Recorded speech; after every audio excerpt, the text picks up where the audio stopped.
Hello friends, मैं doctor Amitabh Verma हूँ। बस this is the continuation of my previous series on loss of consciousness. And the first time we differentiated syncope from the brain diseases like epilepsy. Then I told you about epilepsy. Now I'm going to tell you about what looks like epilepsy but is not epilepsy. It looks like epilepsy. These are known as also functional neurological disorders.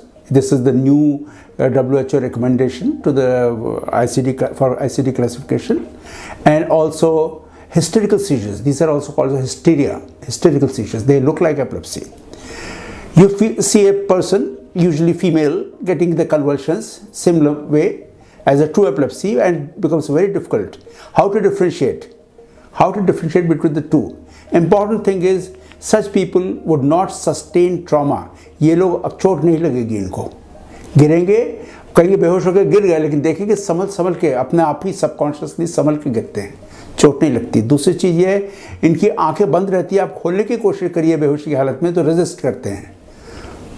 और क्योंकि जो real चीज़ रहती है, जो real epilepsy रहती है, उसमें आंखें ऊपर चढ़ी रहती हैं, जो बेहोश होकर गिरता है तो, और उसको गिरने पे अगर गिरेगा तो अपने संभाल नहीं पाता, चोट लग जाती है। एंड थर्ड थिंग जो इम्पॉर्टेंट है, पेशाब निकल जाए या जबान कट जाए, ये चेंजेस होते हैं कि रियल फिट्स होने के। लेकिन कभी कभी रियल फिट में भी जबान नहीं कटती है और पेशाब भी नहीं निकलती है, तो इसका ये मतलब थोड़ा ना कि वो साइकोजेनिक सीजर है, जिसको हिस्टेरिकल सीजर कहते हैं। फिर और अपने को ध्यान रखना चाहिए कितने देर तक रहता है और अटैक के बाद होता क्या है। अटैक के बाद यूजुअली जो नॉन एपिलेप्टिक रहते हैं, जो हिस्टेरिकल सीजर्स रहते हैं, जिसको फंक्शनल सीजर्स कहते हैं, ये कंफ्यूज्ड नहीं होते हैं। जो कि ट्रू एपिलेप्टिक जो बेहोश होकर गिर गया है, वो कंफ्यूज्ड रहेगा अटैक के बाद में। और इनके यूजुअली जो अटैक रहता है वो धीरे धीरे करके ग्रेजुअल होता है। और चौथी जो चीज़, एक और इम्पॉर्टेंट जो चीज़ होगी वो होगी कि अटैक के दौरान रोना जो है, कई तरह का रोना यूजुअली एपिलेप्टिक सीजर्स में नहीं होता है।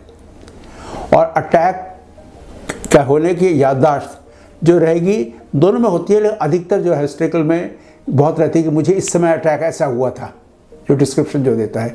तो इस तरह की फाइंडिंग्स जो रहती है ये हिस्टेरिकल सीजर्स की होती है, जरूरी नहीं कि ट्रू एपिलेप्टिक सीजर्स ही हों।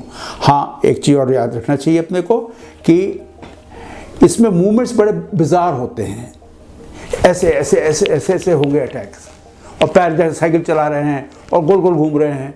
ये यूजुअली साइकोजेनिक सीजर्स में होगा, फॉल्स सूडो सीजर्स में होगा, इनको सूडो सीजर्स भी कहते हैं। लेकिन ट्रू सीजर में भी ऐसा हो सकता है अगर ब्रेन का एक स्पेशल एरिया जो होता है, प्रीफ्रंटल लोब, जिसमें तो मोटर एरिया रहता है, सप्लीमेंट्री मोटर एरिया, उसमें भी जिसमें किसी प्रोग्राम बनते हैं, फाइनल एग्जीक्यूशन नहीं होता है, उस एरिया से इलेक्ट्रिकल डिस्चार्ज निकले तो भी ऐसा होता है। ये डिफ्रेंशिएट करना इन सब चीज़ों को बहुत ज़रूरी होता है, क्योंकि अननेसेसरी मेडिकेशन जो हार्म कर सकती है वो एपिलेप्सी की बचाई जा सकती है। और इसको और रियल एपिलेप्टिक अटैक्स को साइकोजेनिक हिस्टेरिकल सोच के भी हम उसको ट्रीटमेंट को डिनाई कर देते हैं अननेसेसरली। तो इन दोनों को डिफ्रेंशिएट करने के लिए न्यूरोलॉजिस्ट ही कर सकते हैं। Thank you.